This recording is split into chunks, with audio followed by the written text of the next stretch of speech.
맨 뒷줄 들으시면 손 좀 들어봐 주세요. 네, 좋습니다. 고맙습니다, 여러분.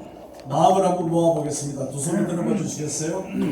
박수를 세 번을 칠 텐데 박자를 맞추어서 잘 해보겠습니다. 시작. 한국 현대 시인회 굉장히 훌륭한 단체네요. 다른 단체들은 막 네 번 치고 이래요. 네, 감사합니다. 제게 주어졌던 시간이 점차 줄어들어서 지금 시간이 조금 지났기 때문에 짧게 말씀을 드려야 하겠습니다. 이 볼륨 조금 높여주실 수 있어요? 어디서 조절하시나요? 자, 여러분 이 PPT 화면을 보시기 전에 한두 가지 말씀을 드리고 시작하겠습니다. 한국에 100개가 넘는 문학관이 있습니다. 이 100개의 문학관이 결코 많은 건 아닙니다. 일본은 한 700개 정도 됩니다.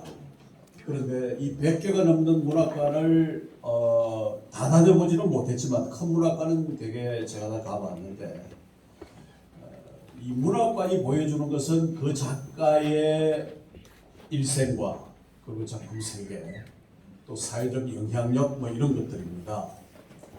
오늘 제가 좀 일찍 와서 문덕수 문학관 지금 도서관에 이 전시관이 2층, 3층, 4층에 있는데 쭉 둘러보았습니다.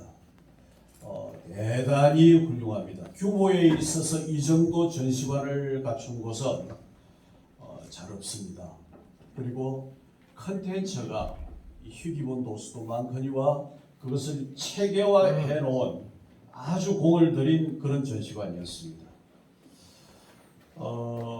이 창신대학은 장소를 제공하고 한국현대시인회와 또 이 대학 출신 여기 명예교수이신 이상옥 교수 그리고 여러 문인들이 힘을 합쳐서 이 문학관에 이 내부 시설을 하고 콘텐츠를 구성한 걸로 알고 있습니다.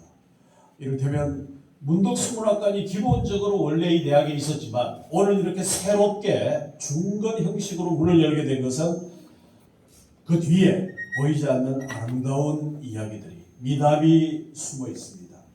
문화와 예술을 사랑하는 새로운 모형이라 할 수 있습니다. 우리가 이를테면 문학관 역사에 있어서 역사적인 현장에 서 있다 이렇게 말할 수 있겠습니다. 제가 지금 말씀드리려고 하는 이 문덕수 시인, 문덕수 선생님은 20세기 한국 문학을 가로질러 온 큰 나무요 거인이었습니다.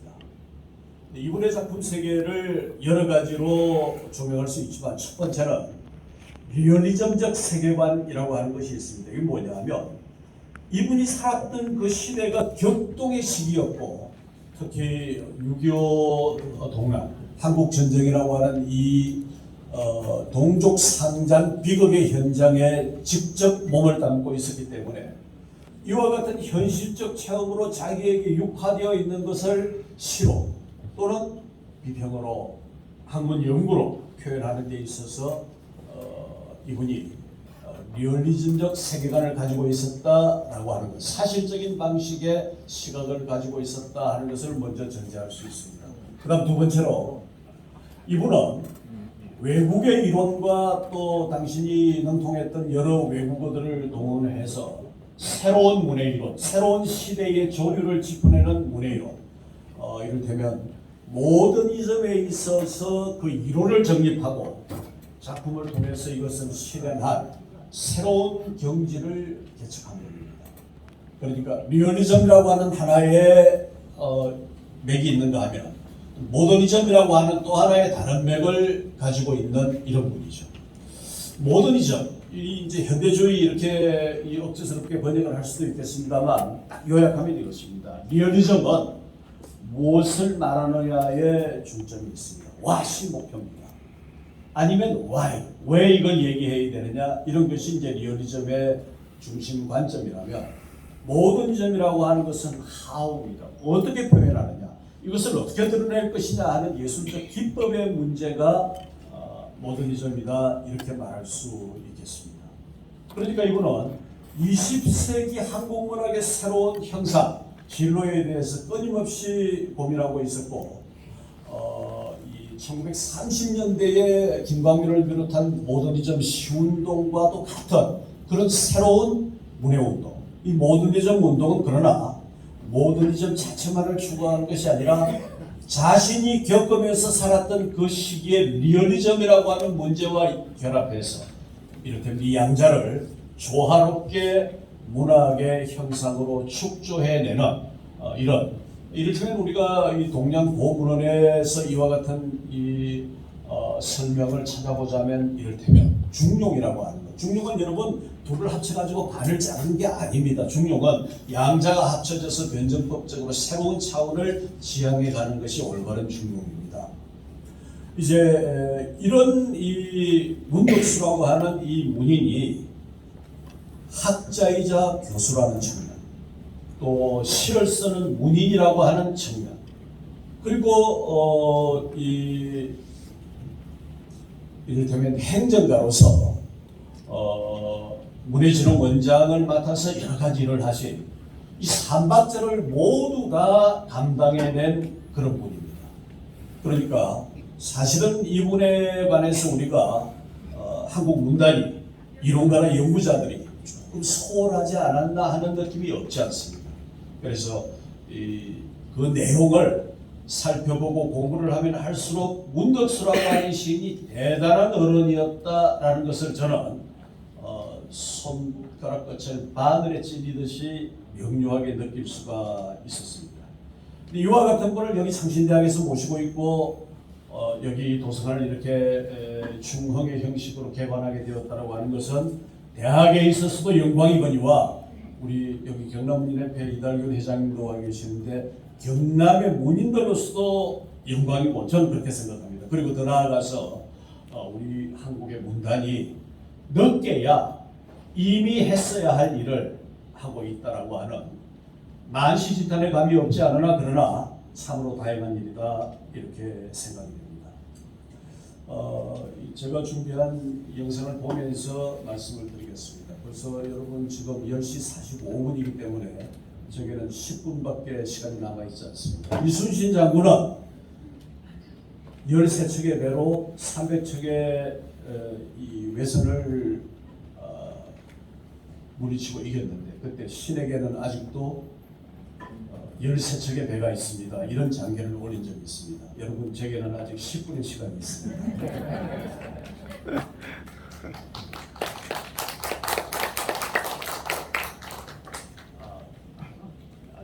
안 넘어가요. 3번까지 가져갑니다. 네. 3번까지 좀 넘어가 주세요. 이 발표는 혹시 어제 여러분 그 책자를 받으셨으면 그 책자에 수록이 되어 있을 것입니다만 세 단락으로 되어 있습니다. 첫 번째는 한국의 전쟁 문학이라고 하는 것이 어떤 의미를 가지고 있느냐. 그 전쟁 문학이라고 하는 것이 어떻게 오늘날 재평가되고 판단되어야 하느냐 하는 그런 게 첫 번째 챕터입니다. 그리고 두 번째 챕터는 문덕수의 문학 세계인데 거기는 제가 제목 세 줄만 써놨습니다.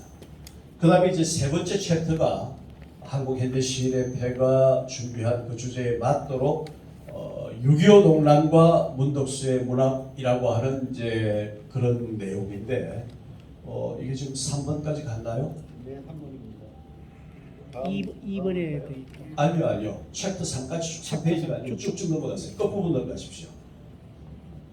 이걸 다 하려면 1시간 해야 됩니다. 근데 제가 지금 10분밖에 시간이 없어서 3번을 보십시오. 계속 가보세요.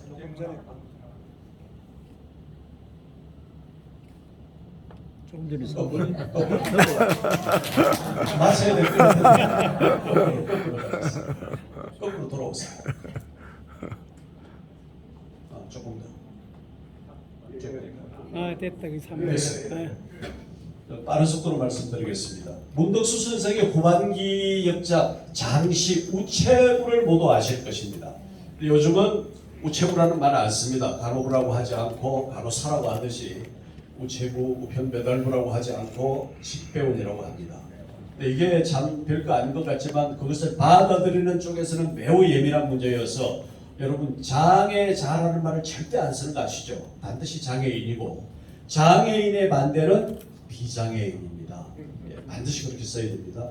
그래서 근데 선생님께서 지금 이 시를 쓰시던 그 무렵에 또는 당신이 가지고 있는 이 우리 시대의 일반적인 언어 패턴에 비추어서 우체부라는 이제 이 제목으로 이 장시 이게 500평이 넘죠? 네. 네, 그 장시입니다. 6.25 동단에서 겪은 죽음과 폐허 그리고 대량 살상과 반인권적 상황 등을 그렸습니다.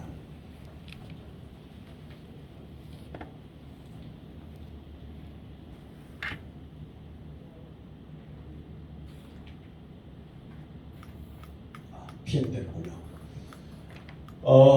문덕수 문학 세계의 마감이자 집대성이라고 할 수 있는 이 시에서 그는 전쟁을 배경으로 한 인간의 생존과 인권 상실의 근원을 탐색했습니다. 다음. 한국 전쟁을 문학을 통해 논의하는 데 있어서 결코 간과할 수 없는 작품이라고 할 수 있죠. 이렇게 본다면 문덕수의 시론의 세계는 전쟁을 중심으로 한 역사주의와 제가 좀 전에 말씀드렸죠. 그가 새롭게 읽은 모더니즘의 형식주의 등 두 가지 트랙으로 요약됩니다. 이 양자 가운데 버릴 수 있는 것이 없습니다. 그러기에 그는 사라지는 것들과의 만남이라고 하는 시집 책머리에서 시가 형이상학을 지향한다고 하더라도 시는 현실과 역사를 초월할 수 없다라고 썼던 것입니다. 이 양자가 언제나 그의 세계에 함께 있었습니다. 그의 시가 내면적인 자유로움을 추구하는 모더니즘의 창작 방법을 공부한 것과 마찬가지로 이 리얼리즘의 체험이 그에게 끝까지 남아있었던 것이죠. 우체부를 비롯한 그의 후기시에 이르면 이 양자를 하나의 관점으로 통합하려고 하는 문학적 시도를 볼 수 있습니다. 그럼 그게 구체적으로 어떻단 말이냐 하고 질문을 하신다면 이제는 시를 놓고 얘기를 해야 되는 것인데 지금 제게는 그럴 시간이 없습니다. 그래서 그냥 이렇게만 말씀을 드리고 넘어갑니다. 아까 제가 말씀드린 것처럼 동양문화권에서 말하는 중용이나 서구 이론의 변정법적 통합이라고 할 수 있는 이 시도를 문덕수 선생이 했던 것이고 그것은 문덕수 문학의 의의와 완결성을 한층 강화하는 방향으로 작동했습니다. 다음. 이와 같은 광폭의 시각을 작동하고 보면 그것이 되풀이해서 보는 것처럼 그가 바라보는 전쟁은 2차 대전이나 6.25 또 걸퍼전 모두가 반생명주의적이고 반문명적입니다. 누구나 전쟁이 이렇다고 할 수 있죠. 그렇지만 그것을 시를 통해서 특히 한국적 상황 속에서 어떻게 표현했느냐 하는데 문덕수 6.25 시의 문학의 의의가 있습니다. 구체적으로 보자면 이제 작품을 봐야 하는 거죠. 그런가 하면 보복이라고 에서처럼 일본 침략, 임진왜란, 일제강점 동일한 반복의 역사였다. 하늘 아래 새로운 건 없습니다, 여러분. 다 옛날에 있던 것들이죠. 어느 디자인 회사에서 기가 막힌 팔찌를 개발했는데 알고 보니 그 디자인이 대형박물관 이집트 미라 소목에 걸려있던 문양이었더라고 이런 얘기입니다. 휴전선 연구라고 하는 연작시가 있습니다. 6.25 이래 남북 간의 대립적 상황을 탐구하면서 그것이 전쟁의 비극으로부터 왔다라는 것을 상기시켜주는 그런 시입니다. 꿈과 희망의 해를 몰고 온 민주주의의 새. 그래서 이제 통합적인 관점을 꿈꾸는 거죠. 이 바탕 위에서 거기서 이렇게 말했습니다. 넘겨주세요. 자, 이 휴전선 연구 시입니다. 북방 한계선 그 철조망이 녹슬고 남방 한계선 그 철조망이 삭을 때까지 번개처럼 넘나드는 그 비상 그대로 폭발할지라도 더 높이 더 빠르게 너는 날아야 한다. 누가요? 새가. 그런데 이 새가 곧 하늘을 날아다니는 새이면서 우리의 정신세계를 반영한다 이렇게 볼 수 있습니다. 다음. 휴전선 연구 7번입니다. 허벅지에 팔목의 허리에 날벌레처럼 달라붙어 박히고 찔려 나는 차라리 고슴도치로다. 가시마다 피가 솟는 퐁퐁 새빨간 피가 돋는 고슴도치로다. 이 전쟁의 비극 아픔 당신이 전쟁의 상처를 입고 사격을 해본 적이 있었다는 것을 생각해 보면 이 시가 얼마나 절박한가를 이해할 수 있습니다. 그다음 위에 두 시에서 그는 휴전선을 자유롭게 넘나드는 새처럼 그 극복과 치유의 날을 갈망했습니다. 시인이 여러분 모든 걸 다 말하지 않습니다. 시는 상징과 압축을 통해서 암시할 뿐이죠. 소설도 모든 걸 다 말하지 않습니다. 소설은 이야기를 통해서 그것을 상징적으로 드러내 보여줄 뿐입니다. 그러나 시인이 이처럼 이렇게 이 새의 형상을 가지고 극복과 치유의 날을 갈망한다라고 하는 것은 시가 가지는 존재 이유, 시의 장점 이런 것을 뜻하는 것이기도 합니다. 그 배면에는 전쟁이 가져다 준 씻을 길 없는 상처와 아픔이 있는 것이죠. 이토록 이 아픈 기억과 새로운 지경, 새로운 길에 대한 모색은 사실은 동전의 앞뒤면처럼 긴밀하게 연동되어 있습니다. 그래서 저는 이런 말을 생각해 봤습니다. 국가 불행 시행이라. 이것은 청나라의 조익이라고 하는 사람이 원나라의 원호문이라고 하는 시인의 시를 비평하면서 쓴 말인데, 여러분 이거 설명 안 해도 되겠죠? 국가 불행 시행이라. 국가는 불행한데 시인은 행복하다. 무슨 말일까요? 국가가 불행한 만큼 시인은 그 속에서 온갖 글의 소재를 얻는다, 이런 뜻입니다. 딱 하나만 예를 들면 일생을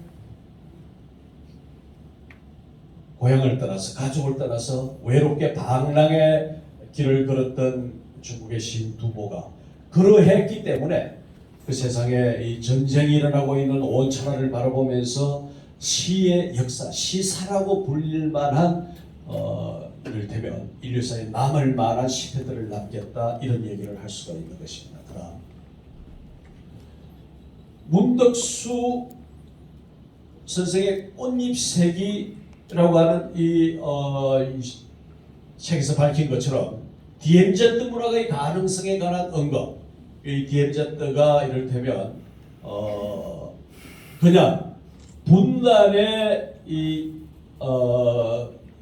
쇠사슬로 그치지 아니하고 이것을 넘어서 분단 통일이나 이와 같은 이 민족 개거 모순의 단순 논리가 아니라 한참 더 역사의 바깥으로 나가서 자연의 동식물로 깊이 생각을 넓혀본다. 그리고 남북, 미일, 중럽, 모더니즘, 에콜로지 모두가 이 철조망이 걸려있다고 보는 광폭의 시각, 이것을 이분은 자신의 시를 통해서 증명을 했습니다. 그다음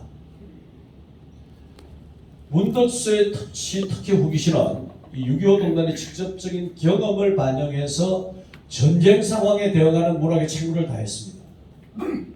그가 직접 마주했던 현실적 체험은 리얼리티와 또 새롭게 거두어들인 내면적 환상의 모든 이티를 통합하여 딱 문덕수를 요약하면 이것입니다. 이 리얼리티와 모더니티가 통합되어서 문학의 먼 길을 내다보는 관점, 이걸 그 시대에 누가 했느냐? 아무도 하지 않았습니다. 문덕수만 했습니다. 이걸 우리가 오늘날에 있어서도 소중하게 받아들여야 되고 오늘날의 문학 마당에서도 충분한 설득력을 갖는 것입니다. 문학이 반인륜적, 반문명적 현상의 파쇄를 선언하는 탁월한 방식이 거기 있었다, 이렇게 말할 수 있습니다. 거기서 또한 한국의 6.25 동란과 전쟁 문학을 형용한 시를 말하며 이제 타계 3년을 넘긴 한 시대의 문호 문덕수 선생을 우리가 여기서 다시 공들여서 검증하는 이유입니다. 네, 감사합니다. 마치겠습니다.